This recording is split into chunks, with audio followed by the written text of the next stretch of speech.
Hi, welcome to the video. My name's Dychronic, and today we're taking a look at we're taking a look at the Destiny 2 weekly reset for June 28th, 2022. Dude, I love the names on PC. They're always so unique. Don't be a snitch. Got it, buddy. That guy's name is just nothing. Apparently, he's just level 5. So everything that has reset throughout the week, and for the most part, there's not too much that's special. I believe this week we have Double Valor, so if you want to get some Crucible stuff, it is available this week. I just wanted to mention before we get into it is that I do live stream on YouTube right here after a lot of these videos, as well as all the times on screen right now. And these things are often open lobbies for raids, for GMs, for seasonal stuff, whatever it may be. It's just kind of a place where we have some fun and play Destiny 2. Moving on with the regular stuff. First up for the Nightfall Ordeal, we have the Arms Dealer, probably one of the easier and quicker strikes in the game. A lot of people did use this to farm certain Nightfall uniques, and this week, what is the unique?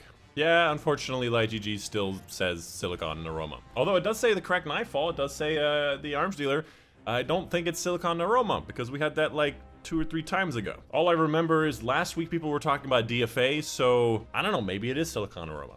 Let me know in the comments. As far as 100k goes, you probably need Legend. You may need a little higher, but it is a very, very high density Nightfall. As far as the strike burn, we have Void Singe. Rotating Crucible playlist is going to be Showdown, really useful for certain bounties. The Vault of Glass challenge is Ensemble's Refrain, taking place in the final boss encounter. Essentially, in this encounter, you're not allowed to shoot more than 1 oracle in the red dimension, where there's red oracles per phase per person. So you just have 3 people, each person shoots 1 per phase. As for the Vow Disciple raid, this week is going to be Defenses Down, taking place in the 3rd major encounter where you have all 3 of those special relics, and in this encounter, each person can kill no more than 1 of those Wibbly Knight shields each. So every person has to pick up the nut, every single person has to kill at least 1 knight, and of course there are 2 extra knights that you do have to skip, so you have to be quite quick. For the rotating raid and dungeon, this week we have the Garden of Salvation, which again, whenever it's the rotating one, it has all of the challenges at once. Don't really know what's going on. And of course the Pit of Heresy, which is the other one, and the dungeon. Up next, let's take a look at the seasonal challenges. I got nothing last week?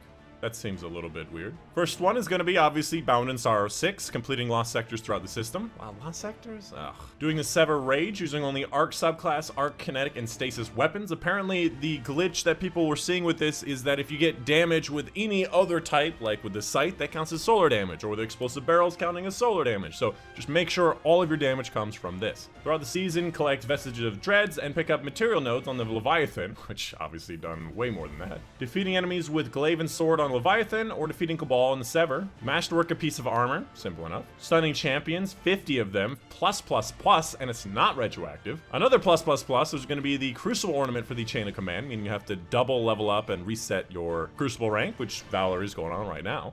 What can I say? Why not? Bloody freaking rich. Up next, let's take a look at Eververse's inventory, showing off the different bright... Ooh, that's pretty lit. Different... I did not do that on purpose. Different bright dust options. First of all, we have the Egregore Shell, which looks obviously like the Egregores. We have the Live Disco Dance. Live Disco Dance? One of the 2. Wow. This one got hips on it, let me tell you. Ooh, look at the hip movement on this one. Woo! We also have a Ghost Projection and the Irradiant...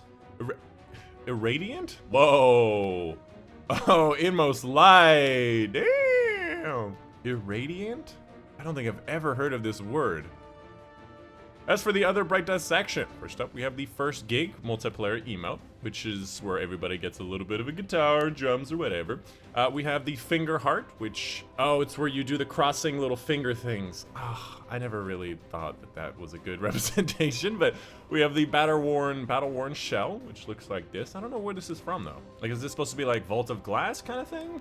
What is this? Following that, we have the ornament for the Beloved, which looks like this. We have the Gigantus Carrier ship, which looks like this. If you want a ship that looks like H for Hyperion. If you want an ornament for the Traveler's Chosen, or the, Traveler's Chosen, Ghost Rejection, Nightmare Emergence Transmit effects, the Jade Coin effect, the Signal Processed effect, and of course we have a bunch of shaders, including the Time Honored, the Jungle Viper, the First Light, And, oh, that was kind of shiny in the chest piece. Look at that, so shiny. And finally, the Vibrant Breach. Not a big fan of any of these, gonna be honest with you. And of course, we have the Gunsmith's Inventory, showing off the different roles he has available. First up, we have the Crate with Overflow Moving Target. This seems like a pretty good role, though I would like to see a bit more range and recoil direction. Overflow and Moving Target are really nice on this. I think this also has Headstone, and even though it is a rapid fire, I do like Headstone on this as well. So it's alright, but could be better. Following that, we have an Enya, which is well-rounded plus Rampage. Definitely getting around to using more well-rounded weapons. Accurize plus Extended Barrel is nice, although I don't know why there's no Masterwork here. This seems like a pretty good role. It has recoil direction, it has Accurized rounds, has a lot of range, has damage stuff. I would recommend this role pretty heartedly. We have the Snorri FR5, which is stats for all reservoir bursts, both of these being really nice to have in PvE. We have range stuff and some stability and handling stuff, but nothing too special in these first two columns. Overall, not a bad role, although not the biggest fan of precision frames in PvE. They feel just a bit slow. Following that, we have an Ogma PR5, which has the adaptive munitions plus turnabouts, some mag, and not really what I'm looking for. Palermo B, which is a surplus lasting impressions. Not a bad combo, no impact casing, some reload stuff in here, although again it can have auto loading plus explosive light. And finally the GL5, which is explosive light unrelenting. Not a bad combination. There is no auto, oh, and spike grenades. There is no auto loading or something great in this column, so spike grenades, explosive payload, or explosive light and velocity stuff is pretty much what you want on this weapon, and I would recommend it. Overall, a set of pretty decent weapons from the Gunsmith. Aw, buddy. Me too, buddy. I have feelings too.